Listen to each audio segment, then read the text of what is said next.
కుక్కుడిపల్లి ప్రాంతంలో హైదర్ నగర్, ఇందిరానగర్, భాగ్యనగర్ కాలనీకి సంబంధించిలో కళ్ళు విక్రయించే కేంద్రాలలో చాలా మంది నిరుపేదలు ఎన్నో సంవత్సరాల నుంచి ఈ కళ్ళు అనేది మత్తు పదార్థం కాదు, శరీరానికి హాని కలిగించదు, ఇది అన్ని విధాల మంచి పానీయం అనేది ఒకప్పుడు కళ్ళు గురించి ఉన్న మాట. చాలా మంది ఈ 3 షాపులలోకి వెళ్ళి కళ్ళు తాగిన తర్వాత వారందరికీ దాదాపు చాలా మంది సీరియస్ గా మాత్రం కొంతమంది కానీ చాలా మంది తాగిన తర్వాత 1 గంట 2 గంటలలో వాళ్ళకు కడుపు నొప్పి స్టార్ట్ అయ్యి వామిటింగ్ చేసుకోవడము, కొందరు బేహోష్ అయ్యి కోమలకి వెళ్ళిపోవడము, 7 మందికి కిడ్నీ మీద ఎఫెక్ట్ పడి వాళ్ళకు కంటిన్యూ డయాలసిస్ జరుగుతుంది. కంటిన్యూ హైదరాబాద్ సెంట్రల్ సిటీలో కుక్కుడుపల్లిలో ఈ విషయం జరగడానికి ముఖ్య కారణం ఏంది? ప్రభుత్వం నిర్లక్ష్యం. అసలు హైదరాబాద్ పట్టణంలో డ్రగ్స్ గంజాయి అయితే ప్రతి బస్తీలో అసలు గంజాయి స్కూళ్ళ దాకా చేరుకున్నది. టీఆర్ఎస్ ప్రభుత్వంలో పబ్బులల్లా డ్రగ్స్ దొరికినాయి. దాన్ని ఒక 15 రోజులు కొత్త సినిమా రిలీజ్ అయినప్పుడు ప్రచారం చేసినట్టు చేసిన రోజు ప్రచారమే.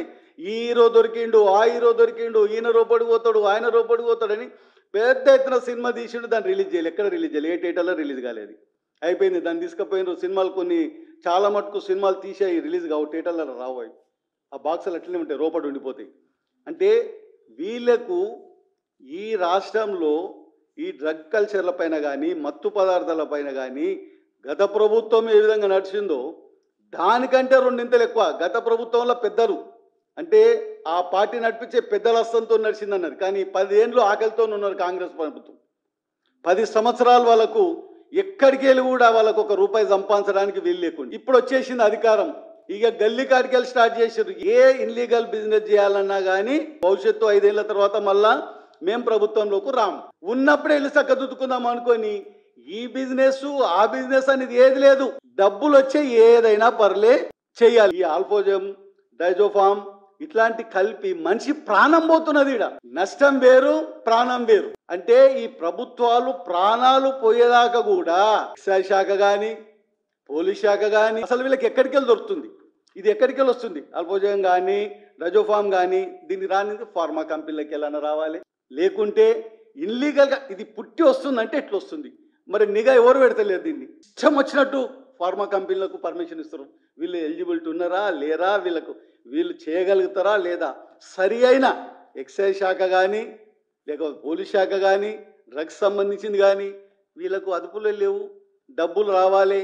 ఈ మధ్యన చూస్తున్నాం ప్రతి డిపార్ట్మెంట్లో రోజు 1-2 దొరుకుతున్నారు డబ్బులు తీసుకుంటారు. అంటే విచ్చలవిడిగా ప్రభుత్వం వాళ్ళకు లైసెన్స్ ఇచ్చినట్టు ఇచ్చేసింది. ఎందుకంటే ట్రాన్స్ఫర్ కార్డుకి వెళ్ళి కూడా డబ్బులు ఇచ్చి మేము ఆ సీట్లోకి వచ్చినాం కాబట్టి మళ్ళీ డబ్బులు సంపాదించాలంటే తీసుకోవాలి. ఇదే ఆదర్శంగా నడుస్తుంది అనుకుంటున్నా. కాంగ్రెస్ ప్రభుత్వం వస్తేనే ముందు నుంచి కూడా కాంగ్రెస్కి అదే పేరుందిగా, దోసుకోవడము, దాచుకోవడము, కూడబెట్టుకొని మళ్ళీ ఎన్నికలు వచ్చినప్పుడు ఖర్చు పెట్టుకోవడం.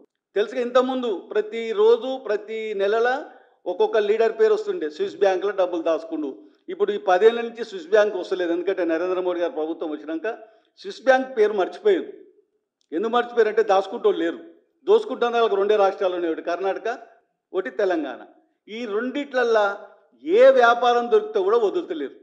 ఈ డ్రగ్స్ని, మత్తు పదాలని, నకిలీ విత్తనాలని, నకిలీ మందులని ఈ కంట్రోల్ చేయకపోతే రాబోయే కాలంలో రేవంత్ రెడ్డి ప్రభుత్వానికి ఈ 5 ప్రాణాలు ఓడంతో ఇప్పటికే రాష్ట్రంలో అందరూ ఏదైనా తీసుకోవాలంటే భయపడుతున్నారు, ఏదైనా హోటల్ పోవాలంటే భయపడుతున్నారు. హోటళ్ళల్లో కూడా ఈ సందర్భంగా చెప్తున్నా కుళ్ళిపైనే దొరుకుతున్నాయి ఈ మధ్యన హైదరాబాద్లో ఎక్కడైనా పోతుంటే.